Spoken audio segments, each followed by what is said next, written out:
welcome back to my YouTube channel. Ngayon guys, magbablog na naman tayo ulit. Ang tagal na natin din nakakapag-vlog, kaya mag-vlog tayo ulit guys. Tara, may sasabihin ako sa inyo. Pasensya na umuulan. Tingnan nyo guys.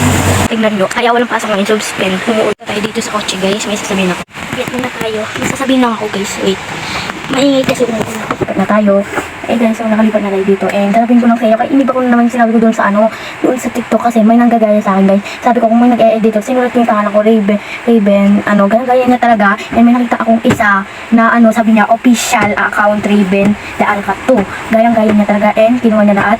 And buti pa siya guys. Pero hindi talaga kayo maniniwala. Napaka-unti pa din ng mag-followers na. At alam ko naman nakasupport kayo sa akin guys. And huwag niyo siyang din. Ipapano at i-report ko na lang siya.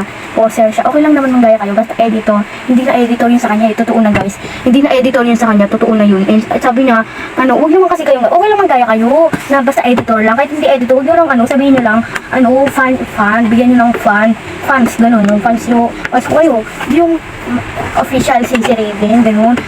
Balik kinukuha nyo na yung mga followers ko eh. At alam ko din guys na kaya gusto niya yun para sa followers niya. At yun lang guys, ito yung first vlog natin. So may mga nagtatanong guys sa akin.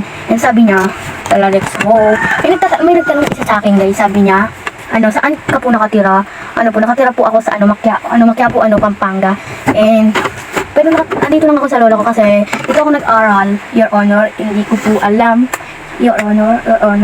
So, lumipat ako dito kasi gusto ng mama ko na dito na daw ako mag-aaral. And grade 5 doon na sa And wala na akong vlog. Yun lang guys. Bye. Abangan nyo lang ang susunod kong vlog. Kasi guys, natatamad ako mag-edit kaya hindi ako nag-vlog na madalas. Yun lang guys. Bye! At salamat sa mga nanonood. Thank you for watching.